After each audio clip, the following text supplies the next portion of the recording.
हो ऐन इश्क दे मैं वड़िया अगों इश्क ने मेरी रसाई लुट लई मैं ते गया सा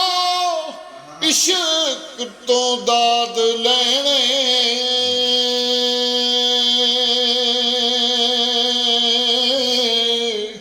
अगों इश्क ने मेरी दनाई लुट लई इश्क लुटिया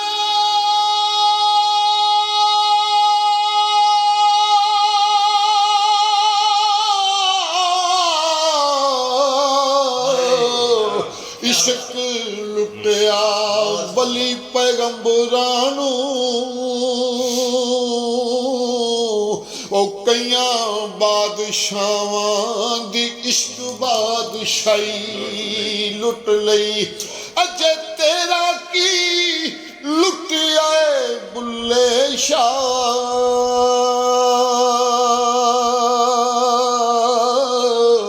इस इश्क खुदा दी खुदाई लुट लई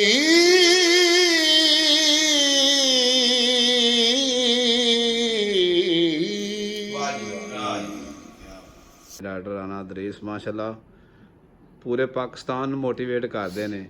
ਤੇ ਅੱਜ ਸਾਡੇ ਪਲੇਟਫਾਰਮ ਦੇ ਜ਼ਰੀਏ ਵੀ ਕੋਈ ਪੈਗਾਮ ਦਿਓ ਸਾਡੀ ਜਿਹੜੀ ਯੰਗ ਜਨਰੇਸ਼ਨ ਹੈ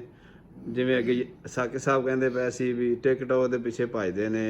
ਫੋਟੋਆਂ ਬਣਾ ਲਓ ਵੀਡੀਓ ਬਣਾ ਲਓ ਕੋਈ ਪੋਜ਼ਿਟਿਵ ਮੈਸੇਜ ਪਾਸ ਕਰੋ ਜਿਹਦੇ ਤੇ ਲੋਕ ਅਮਲ ਕਰਕੇ ਬੱਚੇ ਵੀ ਕੋਈ ਸਿੱਧੀ ਰਾਹ ਤੇ ਪੈ ਜਾਣ। ਪੰਜਾਬ ਤੋਂ ਮਹਾਰਾਜ ਜੀ ਮੇਰੇ ਕੋਲ ਇਹ ਸਵਾਲ ਪੁੱਛਿਆ ਗਿਆ ਕਿ ਜਨਾਬ ਸਾਡੇ ਮਾਸ਼ਾਅੱਲਾ ਜਿਹੜੇ ਨੌਜਵਾਨ ਨਸਲ ਹੈ ਨੌਜਵਾਨ ਨਸਲ ਕੋਲ ਜ਼ਾਹਿਰ ਹੈ ਇਲਮ ਤੇ ਬਹੁਤ ਜ਼ਿਆਦਾ ਹੈ ਇਨਫੋਰਮੇਸ਼ਨ ਵੀ ਬਹੁਤ ਜ਼ਿਆਦਾ ਹੈ ਔਰ ਜ਼ਾਹਿਰ ਆਲ ਐਸਪੈਕਟ ਆਫ ਲਾਈਫ ਜਿਹੜੇ ਉਹ ਉਹਨਾਂ ਨੂੰ ਇਨਫੋਰਮੇਸ਼ਨ ਦੇ ਰਹੇ ਨੇ ਇਲਮ ਦੇ ਰਹੇ ਨੇ ਲੇਕਿਨ ਇੱਕ ਚੀਜ਼ ਦੀ ਮੁਸਲਸਲ ਕਮੀ ਹੁੰਦੀ ਜਾ ਰਹੀ ਹੈ ਉਹਨਾਂ ਦੇ ਅੰਦਰ ਉਸ ਦੀ ਮੈਂ ਨਿਸ਼ਾਨਦੇਹੀ ਕਰਨਾ ਚਾਹੁੰਦਾ ਉਹ ਹੈ ਤਰਬੀਅਤ ਤੇ ਤਰਬੀਅਤ ਦੇ ਵਿੱਚ ਖਾਸੀ ਕਮੀ ਆ ਰਹੀ ਹੈ ਔਰ ਤਰਬੀਅਤ ਦਾ ਸਭ ਤੋਂ ਵੱਡਾ ਜਿਹੜਾ ਹਥਿਆਰ ਹੈ ਉਹ ਇਹ ਹੈ ਕਿ ਇੱਕ ਦੂਸਰੇ ਦਾ ਲਿਹਾਜ਼ ਕਰਨਾ ਇੱਕ ਦੂਸਰੇ ਦਾ ਇਹਤਰਾਮ ਕਰਨਾ ਇੱਕ ਦੂਸਰੇ ਦੀ ਇੱਜ਼ਤ ਕਰਨਾ ਇਹ ਪਹਿਲਾ ਵੀ ਹੈ ਔਰ ਟਾਪ ਪ੍ਰਾਇਰਟੀ 'ਤੇ ਹਥਿਆਰ ਹੈ ਇਹਨੂੰ ਸਾਹਮਣੇ ਰੱਖ ਕੇ ਤੇ ਉਹਨਾਂ ਨੂੰ ਚੱਲਣਾ ਚਾਹੀਦਾ ਹੈ। ਦੇਖੋ ਇਹ ਕਮਾਈ ਵੀ ਉਹ ਕਰ ਲੈਂਦੇ ਨੇ ਇਲਮ ਵੀ ਹੈਗਾ ਔਰ ਦੁਨੀਆ ਦੇ ਸਾਰੇ ਮਾਮਲਾਤ ਨੂੰ ਕੈਪਚਰ ਵੀ ਕਰ ਰਹੇ ਨੇ ਲੇਕਿਨ ਤਰਬੀਅਤ ਦਾ ਪਹਿਲੂ ਜਿਹੜਾ ਉਹ 'ਚ ਮੁਸਲਸਲ ਕਮੀ ਆ ਰਹੀ ਹੈ ਮੁਸਲਸਲ ਕਮੀ ਆ ਰਹੀ ਹੈ। ਸਾਡੀ ਇੱਕ ख्वाहिश है कि नौजवान नस्ल एक दूसरे का एहतराम करना सीखन एक दूसरे की इज्जत करना सीखन और एक दूसरे तनकीद ना करन तो ज़्यादा अच्छा है।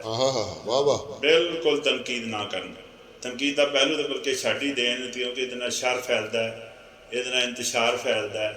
और माशरा जोड़ा बेरारवी का शिकार हो जाता है। नतीजा वह यह निकलता है कि असीं जनाब गैर यकीनी सूरत हाल में चल रहे हैं गैर यकीनी सूरत हाल को कंट्रोल करने वास्ते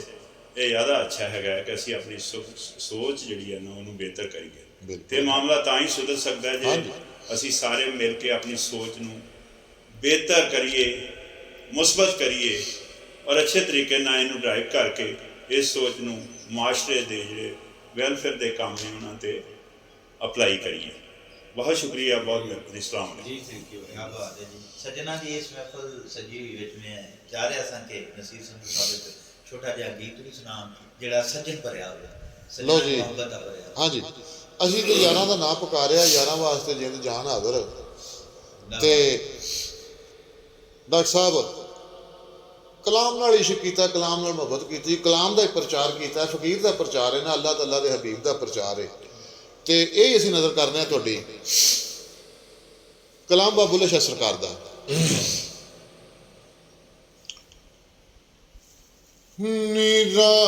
निरांजा मेरा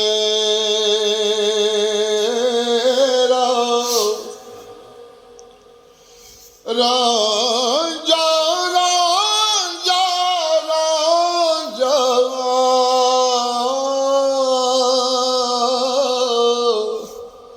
रांझा मेरा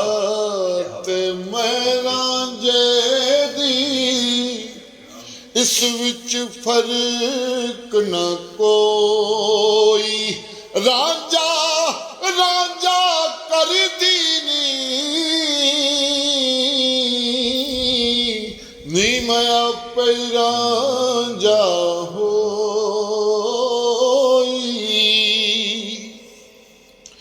रांझा रांझा हाय नी मैं रांझा रांझा। सहेलियां पुछदियां ने ना कि सब कुछ भुल गई है की वेख लिया? उन्हें आख्या मैं जिधर वेनी हूं मैनू वो दिखता है। उस रांझे की गल होन डई जिहदा कुल खदाई कलमा पी पढ़दी। हाँ जी, मोढे कमली धरी मजमले दी, खूंडी रांगली हथ यासीन काजी, नबी पाक होया छेड़ू मतां दा, रांझे बाज ना मची चरीन काजी। आंदी मैं तोनू वेनी है जिधर वेनी है मैनू वो ही वो दिखता है। तो सहेलियां नू जवाब देंदी बाबा बुल्ले शाह सरकार दी काफी है, नी मैं रांझा रांझा कर दी, नी मैं रांझा रांझा कर दी, रांझा रांझा कर दी नी मैं आप रांझा होई, नी मैं रांझा रांझा कर दी। जदों दी मैं रांझे दी होई, जदों दी मैं रांझे दी होई, जदों दी मैं रांझे दी होई, मैं विच मैं ना रहगी कोई, रांझा रांझा हाय नी मैं रांझा रांझा कर दी। ए रांझा ए बड़ा मतवाला, ए रांझा ए बड़ा मतवाला, हथ विच लल्ला दिल माला। ए रांझा ए बड़ा मतवाला, हथ विच लल्ला दी माला, नाम है इसदा कमली वाला, रांझा रांझा कर दी नी मैं रांझा रांझा कर दी नी मैं रांझा रांझा कर दी।